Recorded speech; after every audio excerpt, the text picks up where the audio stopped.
Hi friends, അസ്സലാമലൈക്കും. നമസ്കാരം. എല്ലാവരും സുഖമായിരിക്കുന്നു? കുറച്ചെന്ന് വെച്ചാൽ ഒരു 5-6 വർഷമായിട്ട് ഞാൻ കറി ഉണ്ടാക്കുന്നത് ഇങ്ങനത്തെ ഒരു പാത്രത്തിലാണ് കേട്ടോ. അതായത് സ്റ്റീലിൻ്റെ പാത്രം, ചെരുവത്തിലൊക്കെ. കാരണം കറിച്ചട്ടി എത്ര വാങ്ങിയാലും എൻ്റെ നിന്ന് പൊട്ടിപ്പോകുന്നുണ്ട്.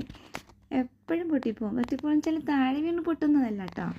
ഞങ്ങൾ ഈ ഗ്യാസിൽ കറി വെക്കുന്നതുകൊണ്ട് അതിൻ്റെ താഴെ ഇങ്ങനെ ചിലന്തി പോലെ ഇങ്ങനെ വര വീണിട്ട് അങ്ങനത്തെ പൊട്ടലാണ്. അതുകൊണ്ട് ഇപ്പോൾ കറിച്ചട്ടി വാങ്ങാറില്ല, കറിച്ചട്ടി യൂസ് ചെയ്യാറില്ല. ഇങ്ങനെയുള്ള സ്റ്റീൽ പാത്രത്തിലാണ് കറി വെക്കുന്നത്. എങ്കിലും ഞാനുണ്ടാക്കുന്ന കറികൾക്കൊക്കെ ടേസ്റ്റ് ഉണ്ട് കേട്ടോ. ആർക്കും അങ്ങനെ അറിയില്ല. അപ്പോൾ കറിച്ചട്ടിയൊക്കെ പൊട്ടാതെ സൂക്ഷിക്കാനുള്ള ടിപ്സ് എന്തെങ്കിലും ഉണ്ടെങ്കിൽ ഒന്ന് കമൻറ്റ് ചെയ്തേക്കണേ. അത് അങ്ങനെ വര വീണ് പൊട്ടിപ്പോവാതിരിക്കാനായിട്ട് അത് എത്രയും ഒരുപാട് ലാസ്റ്റ് ചെയ്യാനായിട്ട് എന്താ ചെയ്യണ്ടേ എന്നുള്ളതൊന്നും പറഞ്ഞു. ഒരുപാട് രീതി ഞാൻ നോക്കി, എന്നിട്ടും പൊട്ടിപ്പോകുന്നുണ്ട്. അപ്പം ഞാൻ കറി ഉണ്ടാക്കുന്ന രീതി എങ്ങനെയാണ് കേട്ടോ. തക്കാളി, മുളക് പൊടി, മല്ലിപ്പൊടി, മുളകിട്ട് വെക്കുന്ന കറിയാണ് കേട്ടോ. ഒരല്പം മല്ലിപ്പൊടി ചേർക്കും, മുളക് പൊടിയും പിന്നെ ചെറിയ ഉള്ളി വലിയുള്ളിയും കൂടി കൊത്തായിട്ട് അരിഞ്ഞിടും. പിന്നെ ഈ കുടംപുളിയില്ലേ, ഇതിനെ പറയാം ഇവിടെ ഉണ്ടംപുളി എന്നൊക്കെ പറയാം കേട്ടോ.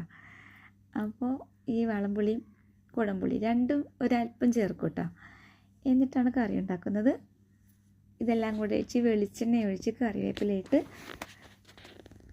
വെള്ളമൊഴിച്ച് നന്നായിട്ട് കൈ കൊണ്ട് കലക്കി അടുപ്പത്ത് വെച്ച് തിളപ്പിക്കും. നന്നായിട്ട് തിളപ്പിക്കും. എന്നിട്ട് പുളിയൊക്കെ കറക്റ്റായോ എന്ന് നോക്കിയിട്ടൊക്കെയാണ് കേട്ടോ നമ്മൾ പിന്നെ മീനെടുത്തുള്ളൂ.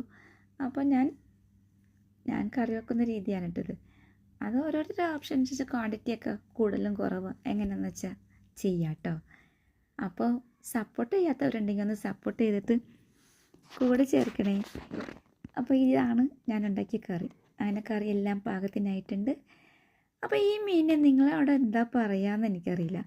ഞങ്ങളിവിടെ ഈ മീനെ പറയുന്നത് മുള്ളൻ എന്നാണ്. ഈ മീനിൻ്റെ പേര് മുള്ളൻ എന്നാണ്. അപ്പം നിങ്ങളുടെ നാട്ടിൽ ഈ മീനിൻ്റെ പേരെന്താണെന്നൊന്ന് പറഞ്ഞേക്കണേ, കമൻറ്റ് ചെയ്തേക്കണേ.